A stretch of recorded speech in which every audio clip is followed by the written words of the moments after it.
അപ്പോൾ Santhosh, good morning. എന്താണ് കണ്ണൂരിന്റെ സ്ഥിതി? കോർപ്പറേഷനിൽ പോളിംഗ് ശതമാനം കുറഞ്ഞിട്ടുണ്ടല്ലേ? അത് ഏത് വിധത്തിലാണ് മുന്നണികൾ അവിടെ കണക്ക് കൂട്ടുന്നത്?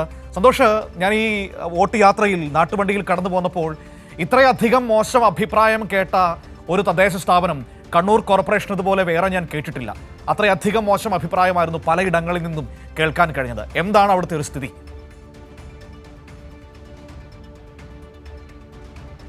മനു, തീർച്ചയായും തദ്ദേശ തെരഞ്ഞെടുപ്പിന്റെ വോട്ടെണ്ണൽ നാളെ നടക്കുമ്പോൾ സംസ്ഥാനത്തെ തന്നെ ശ്രദ്ധാകേന്ദ്രമായി കണ്ണൂർ കോർപ്പറേഷൻ മാറും എന്നുള്ള കാര്യം ഉറപ്പാണ്. കാരണം നല്ല ശക്തമായിട്ടുള്ള മത്സരം നടന്ന ഒരു കോർപ്പറേഷനാണ് കണ്ണൂർ. കഴിഞ്ഞ തവണ UDFന് കേരളത്തിൽ വിജയിക്കാൻ കഴിഞ്ഞ ഒരേ ഒരു കോർപ്പറേഷൻ കൂടിയായിരുന്നു കണ്ണൂർ. അതുകൊണ്ട് തന്നെ ഇത്തവണ ഇഞ്ചോടിഞ്ച് പോരാട്ടം നടന്ന ഒരു കോർപ്പറേഷനിലെ തിരഞ്ഞെടുപ്പ് ഫലം സംസ്ഥാനത്ത് തന്നെ വളരെ ആളുകൾ വീക്ഷിക്കുന്ന ഒരു തിരഞ്ഞെടുപ്പ് ഫലമാണ് കണ്ണൂർ കോർപ്പറേഷനിൽ. പക്ഷേ ഈ പോളിംഗ് ശതമാനം കുറഞ്ഞത് അതിൻ്റെ ആർക്ക് അത് ഗുണം ചെയ്യും എന്നുള്ള കാര്യത്തിൽ ഇപ്പോഴും വിശകലനങ്ങൾ നടക്കുകയാണ്. മുന്നണികൾ പ്രധാനമായും UDFും LDFും തമ്മിൽ നേരിട്ടുള്ള പോരാട്ടമാണ് കണ്ണൂർ കോർപ്പറേഷനിൽ. ഈ പോളിംഗ് ശതമാനം കുറഞ്ഞതിൽ ഈ ആശങ്കയും അതോടൊപ്പം തന്നെ പ്രതീക്ഷയും മുന്നണികൾക്കുണ്ട്. പക്ഷേ ഒരു കാര്യം വളരെ വ്യക്തമാണ്. ഈ കണ്ണൂർ കോർപ്പറേഷനിൽ ഇത്തവണ കണ്ണൂർ കോർപ്പറേഷനിലെ UDF ഭരണസമിതിയുടെ അഴിമതിയും അതോടൊപ്പം തന്നെ നഗരത്തിലെ വികസന മുരടിപ്പും സജീവമായ ചർച്ചയായി ഈ തിരഞ്ഞെടുപ്പിൽ ഉയർന്നു വന്നിട്ടുണ്ട് എന്നുള്ള കാര്യത്തിൽ സംശയമില്ല. കാരണം ഈ അഴിമതി ആരോപണങ്ങൾ മാത്രമല്ല കണ്ണൂർ കോർപ്പറേഷൻ ആരോപണങ്ങളായി അവസാനിക്കുകയായിരുന്നില്ല.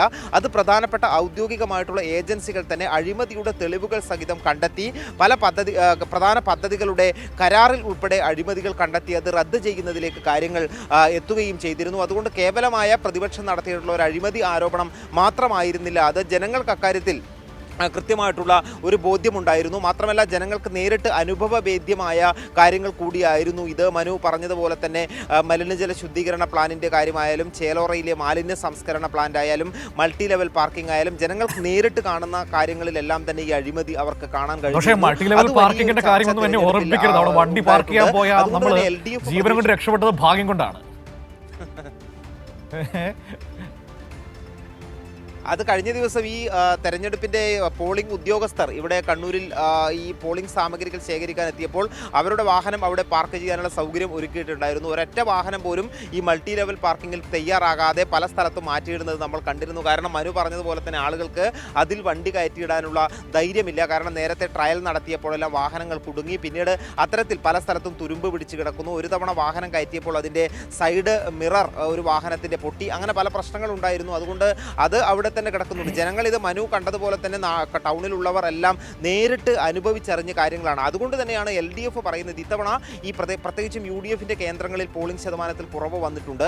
അത് ഈ ഭരണത്തിനെതിരായ ഒരു വികാരമാണ് കോർപ്പറേഷനിലെ എന്നുള്ള പ്രതീക്ഷ LDF പങ്കുവെക്കുന്നുണ്ട്. അതുകൊണ്ട് ഇത്തവണ കോർപ്പറേഷൻ ഭരണം പിടിക്കാൻ കഴിയും എന്നുള്ള ഒരു പ്രതീക്ഷ LDFിനുണ്ട്. പക്ഷേ അത് പ്രതീക്ഷ ഉണ്ടെങ്കിൽ കൂടിയും ഒരു കാര്യം വ്യക്തമാണ്. കണ്ണൂർ കോർപ്പറേഷൻ പരിധി എന്ന് പറയുന്നത് UDFിന് ശക്തമായ അടിത്തറയുള്ള UDFിന് ഭൂരിപക്ഷം ഈ ഡിവിഷനുകളിലും മേധാവിത്വമുള്ള സ്ഥലം തന്നെയാണ്.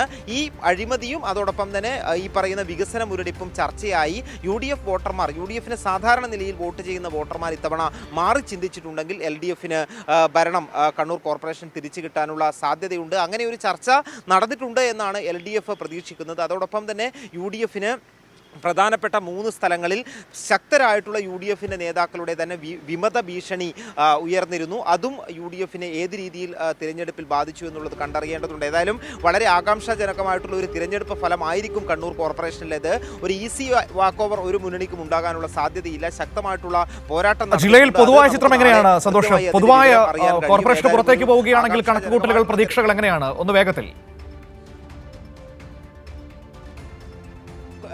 അതെ, തീർച്ചയായും വളരെ ചുരുക്കി പറയാം. കണ്ണൂർ കോർപ്പറേഷൻ പരിധി കഴിഞ്ഞാൽ മറ്റ് ജില്ലയിലെ പ്രധാനപ്പെട്ട തദ്ദേശ സ്ഥാപനങ്ങളിൽ വലിയ മേധാവിത്വം ഇടതുപക്ഷത്തിന് ഉണ്ട്. 8 നഗരസഭകളിൽ 5ഇടത്തും വ്യക്തമായിട്ടുള്ള മേധാവിത്വത്തോടുകൂടി കഴിഞ്ഞ തവണ LDF വിജയിച്ചതാണ്. 3 സ്ഥലത്താണ് UDF വിജയിച്ചത്. അവിടെ നേരിയ ഭൂരിപക്ഷത്തിനായിരുന്നു UDF കഴിഞ്ഞ തവണ വിജയിച്ചിരുന്നത്. അതിൽ ഇത്തവണ ഉറപ്പിച്ചും LDF പറയുന്നത് തളിപ്പറമ്പും അതോടൊപ്പം തന്നെ പാനൂരും തിരിച്ചു പിടിക്കുമെന്ന് പറയുന്നു. പാനൂരും തളിപ്പറമ്പും ശ്രീകണ്ഠപുരവുമാണ് UDF കഴിഞ്ഞ തവണ ജയിച്ച വിജയിച്ച നഗരസഭകൾ അവിടെയും ശക്തമായ മത്സരം നടന്നിട്ടുണ്ട്. അത് LDF പങ്കുവെക്കുന്നത് അതിൽ 2 എണ്ണമെങ്കിലും ഇത്തവണ തിരിച്ചുപിടിക്കും എന്നുള്ളത് തന്നെയാണ്.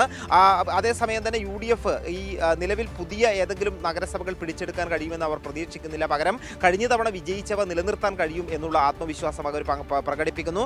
മറ്റ് ജില്ലാ പഞ്ചായത്ത് പൂർണ്ണമായും LDFന്റെ മേധാവിത്വത്തിൽ തന്നെയാണുള്ളത്. അവിടെ യാതൊരു തരത്തിലുള്ള അട്ടിമറിക്കുള്ള സാധ്യതയുമില്ല. 11 ബ്ലോക്ക് പഞ്ചായത്തുകളിൽ 10ഉം LDFന്റെ കയ്യിലാണ്, 1 മാത്രമാണ് UDFനുള്ളത്. അവിടെയും വലിയ രീതിയിലുള്ള മുന്നേറ്റം ഇത്തവണ UDFന് ഉണ്ടാക്കാൻ കഴിയില്ല എന്നുള്ളത് വ്യക്തമാണ്. തദ്ദേശ സ്ഥാപനങ്ങൾ അതുപോലെ തന്നെ ഭൂരിപക്ഷം പഞ്ചായത്തുകളും LDFന്റെ കൈവശം തന്നെയാണുള്ളത്. അവിടെയും വലിയ മാറ്റങ്ങളൊന്നും സംഭവിക്കാനില്ല. കഴിഞ്ഞ തവണ 5 മലയോര മേഖലയിലെ പഞ്ചായത്തുകൾ LDF പിടിച്ചെടുത്തിരുന്നു. ഇത്തവണ അവിടെയും ഇപ്പോഴും LDFന് അനുകൂലമായിട്ടുള്ള ഒരു ജനങ്ങളുടെ വികാരം തന്നെയാണുള്ളത്. പിന്നെ ഈ NDAയുടെ കാര്യം എടുക്കുകയാണെങ്കിൽ കണ്ണൂരിൽ NDAക്ക് ഒരു നേട്ടവും തദ്ദേശ തെരഞ്ഞെടുപ്പിൽ ഇതുവരെ ഉണ്ടാക്കാൻ കഴിഞ്ഞിട്ടില്ല. ഇത്തവണയും വലിയ മാറ്റം പ്രതീക്ഷിക്കുന്നില്ല. മനു.